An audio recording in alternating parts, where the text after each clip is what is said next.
Hey, Warden, this is State Representative Jeff Leach. Okay, hold on just a second. Let me get closer. I think we lost signal. Hold on just a second. Hello? Melissa. Yes. Hey, this is Jeff Leach. Yes, sir. How are you today? I'm doing fine. How are you? Good. Have you heard the news? No, what? You haven't heard the news yet? No, what happened? The Court of Criminal Appeals issued a stay of your execution for Wednesday. Are you serious? Are you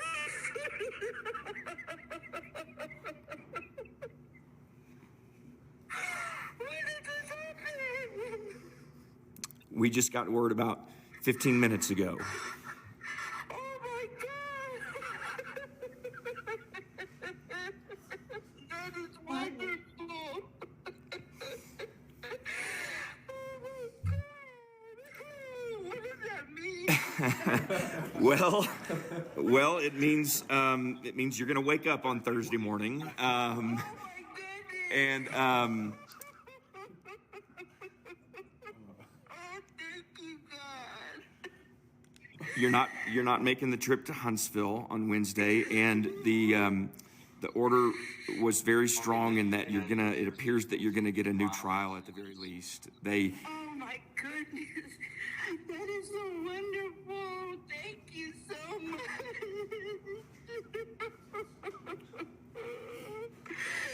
That is great! Thank you so much, Mr. Leach! Well, Melissa, I love you to death. There's a lot of really great people who've been working on this on your behalf, and I would say, Thank you! millions who've been praying for you. You know that, and Thank you! it's been an honor to fight for you and believe so strongly in your cause. And of course, remember Mariah today, and I know you do as well. But this isn't the end, and we're going to continue to work together to make sure that that the right thing is done, and that hopefully, ultimately, you're free. That's the goal. Thank you! Thank you so much! Thank you! All right, I'm going to come see you soon. Maybe later this week or next week, I'll drop in and come see you. All right, I'll be waiting for you. Okay. Thank you so Love you, much. Melissa. Have a good day. I love you too. All right. Thank you. All right. Bye-bye. See, that call came from a state representative in 2022, I believe, just 2 days before her scheduled execution.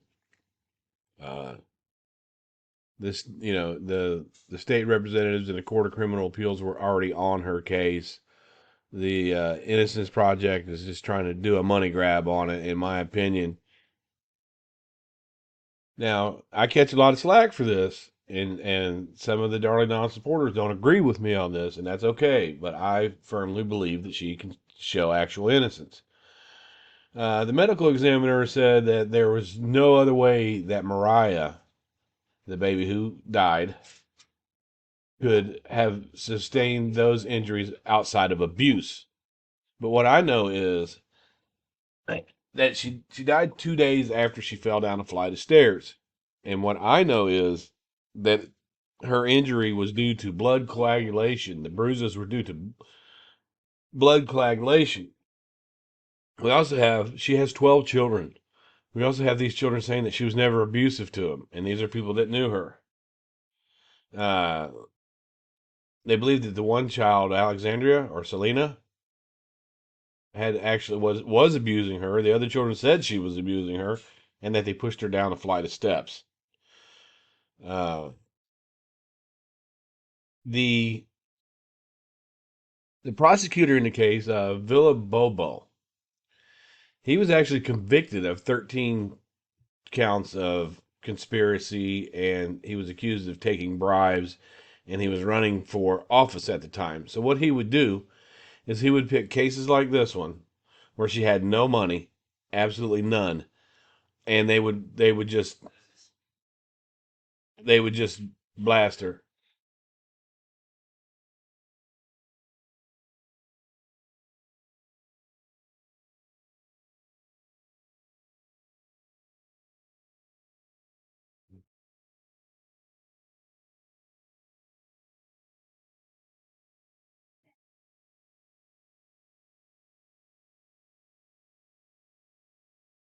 Recommended is the key word. Even now, if the judge recommends it, then it will probably, she's got like a 90% chance that it gets overturned. Thing is, there's no time limit. There's no time limit that they have to rule on it. And it's Texas.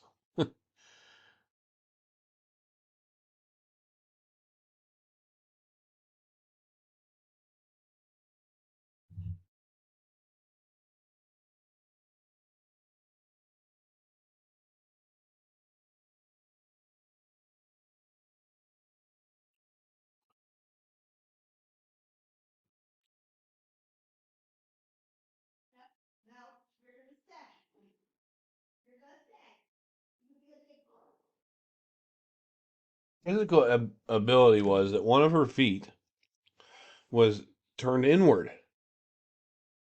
So she would trip and fall. One of her feet was turned inward. I don't remember if it's the left or the right, but it was kind of, she was born with it being turned inward like that. So she would slip and fall and trip over her foot. They know that.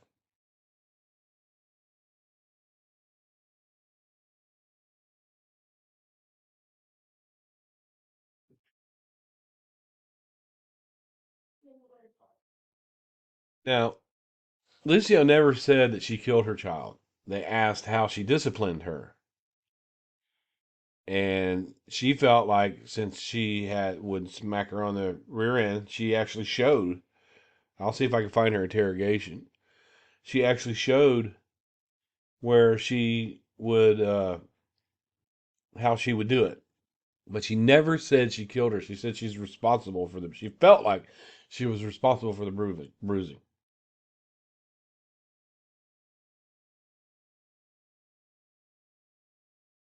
I don't know where they get this 70%. It says the National Registry of Exoneration is worldwide. Okay, we'll take a look at that.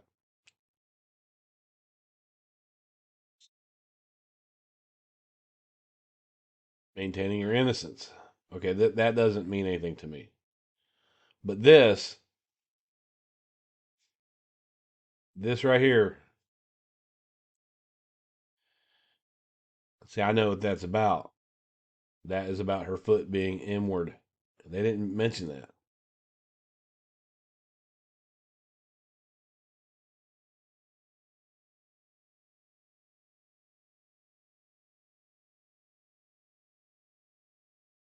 I'll see if I can find some of this. One of the coercive methods that they did use is the detective gets right in her face and says, "So what are you? A mother who made a mistake or a cold-hearted killer?" That's one thing that they do to a lot of people, and you'll see it, and it puts them in the mind frame that they want them to be in. They set her in a corner. They left her in there for 6 hours. They didn't give her a bathroom break. They didn't give her any water. They wore her down. And I've actually seen a part of this interrogation a while back in the documentary the state of Texas versus Melissa. You can see that.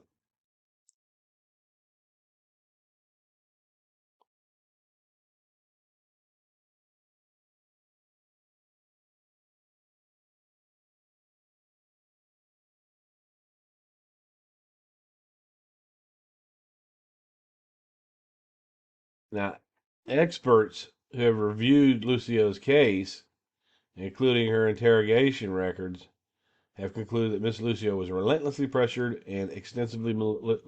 I believe so too. I believe that too, and that it reminds me of Brandon Dassey in the Stephen Avery case, which I believe Avery's guilty on that one, but not Dassey.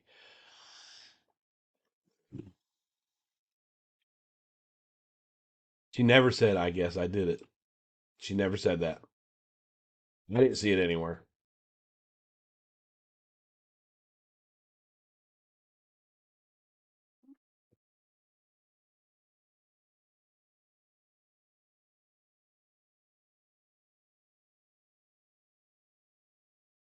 Yeah, two of the Detectives were present.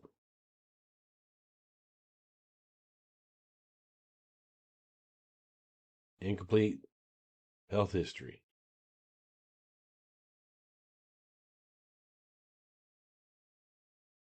See, this bothers me. All right, and it bothered me years ago. That's a pretty bold statement to make. Could only have been caused by abuse when it's wrong. Uh, there's medical people who feel like that she had a blood coagulation disorder, which means that her brain was dying and bleeding outside. Her body was shutting down, and that's she was bleeding inside, and that's what caused those bruises.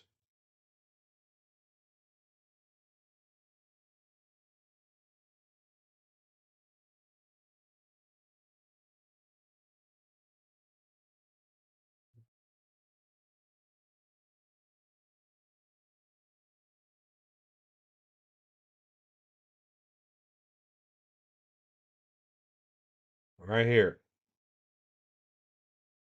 Now,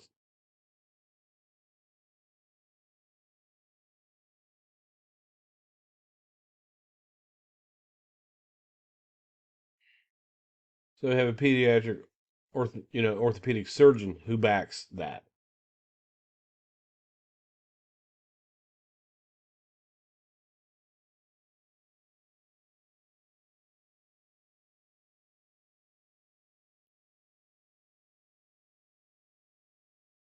See, the bite mark has been wholly discredited.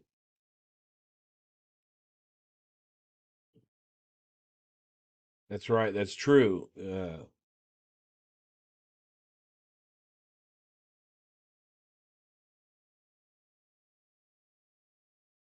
Yes, I remember this case, but I don't remember the man's name. But there was a dentist that said no, no dentist can say that. They used the bite marks on Ted Bundy too, but you could clearly see the teeth pattern.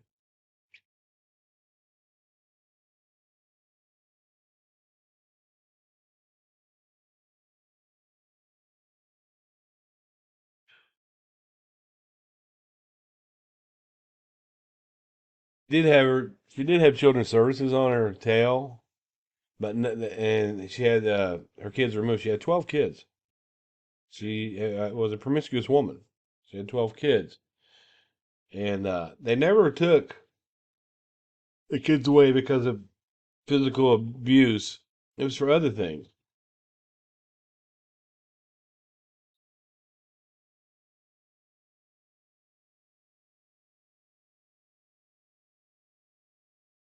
No evidence.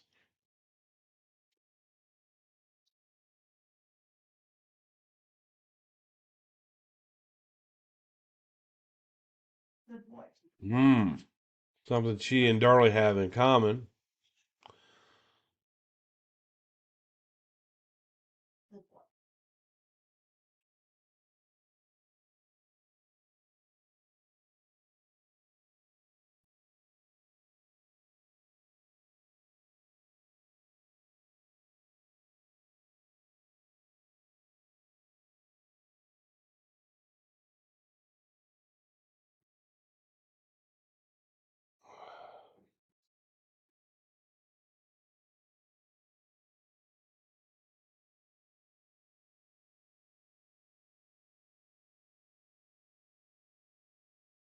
So she's just scared of men.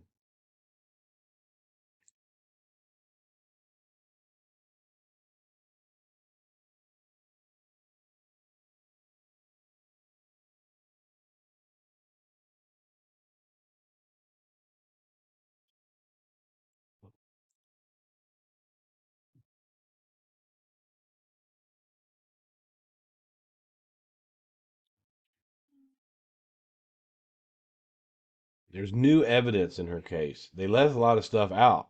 Darlie's case is not like that.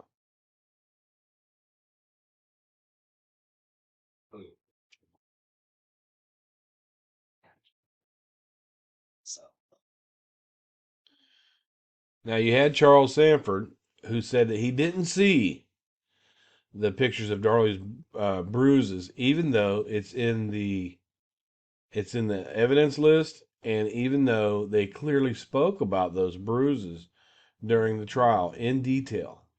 They spoke about them. And the doctor said that those bruises didn't come from any event that happened on 6/6/96.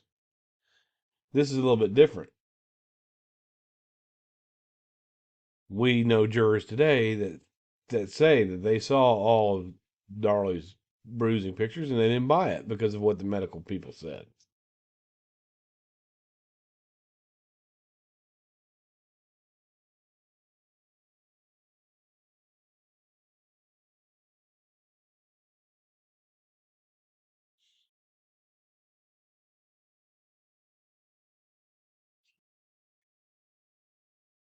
Yeah, this is bogus, in my opinion.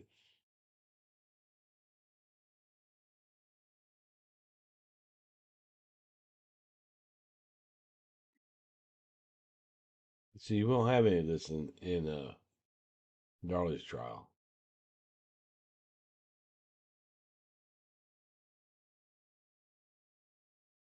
And this is a big one. Armando Villabobo Villobos. That's how you pronounce it. Who was then the Cameron County District Attorney, prosecuted that was running for re-election in the state, headed for the trial, seeking a win. He served a 13-year federal prison sentence for bribery and extortion. This is the person who prosecuted her.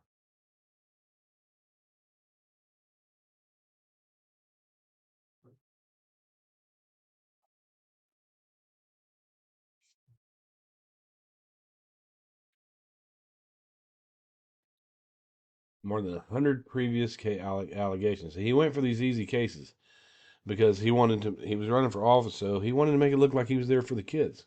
When actually they were jumping on cases where people didn't have money to defend themselves.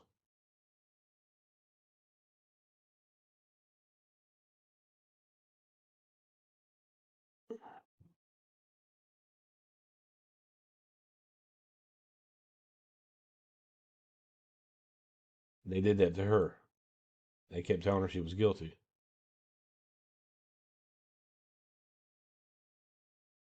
Yep.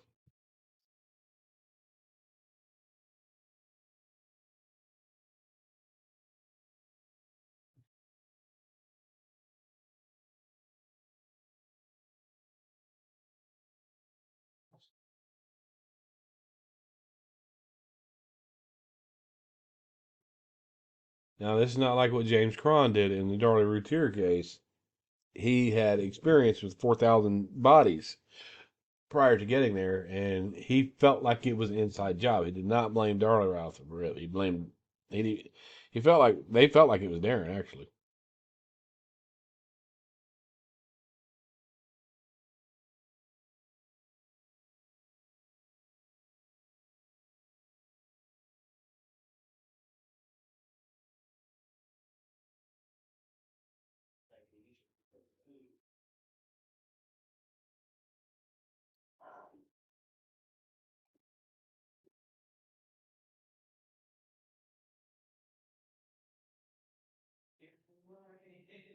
This explain Could this explain why Bill Parker, when he interrogated Darlie Routier, he claims that she said, "If I did it, I don't remember it. If I did it," he said she said that 6 times, but we have no proof of that.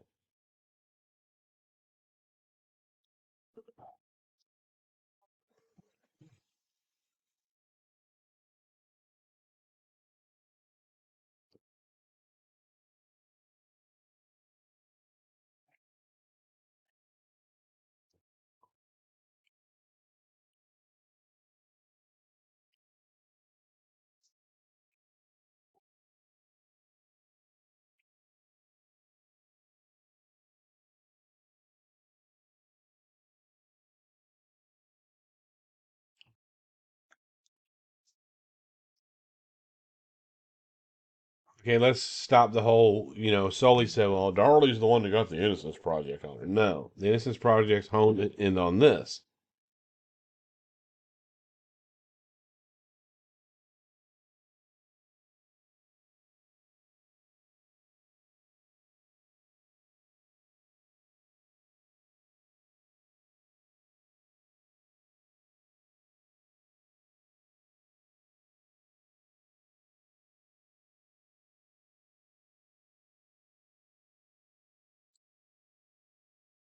So this is how she got the attention, and this is why the Innocence Project jumped on it.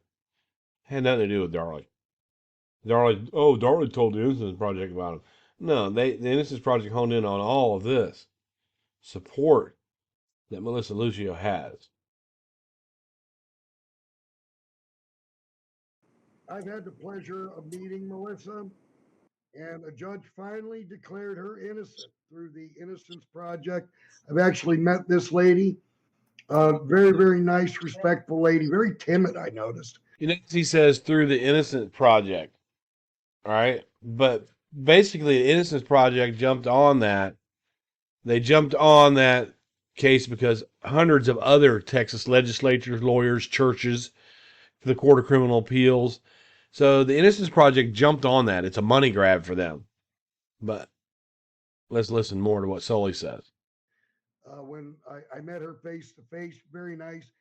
She's also a friend of Darlie Lynn's. And let me also say that it was Darlie Lynn that actually got the Innocence Project introduced to her. And Darlie Lynn clearly saved this woman's life by doing so. Treat her like she's a god. But here's the thing right here. Let me go back to in 2022, over 100 bipartisan Texas lawyers signed letters urging the Texas Board of Pardons and Paroles to recommend clemency for Miss Lucio when she was facing execution. Hundreds of anti-domestic violence, sexual assault organizations, and 18 Texas exonerees voiced support for clemency to Mrs. Lucio. More than 130 Baptists, evangelical, and Catholic faith leaders in Texas, including the executive director of the Hispanic Baptist Convention of Texas and the director of the Rio Grande Valley Baptist Association, supported clemency for Mr. Lucio. 83 Texas legislators from both sides of the aisle signed a letter urging the governor and the Texas Board of Pardon and Paroles to grant Miss Lucio clemency. And 30 groups that work on behalf of the Latinx community in Texas came forward. This is where she got all of her support, not from Darlie. And this I'm taking, the Innocence. This I'm taking from the Innocent Project website, right? You see here it comes from the Innocence Project website out of New York. You see that it comes no mention of Darlie in that. They think that she's a god or something. So, just something I wanted to share. I thought that was wonderful news. And we're going to go ahead and we're going to get down to questions. So, we're going to start at the top here.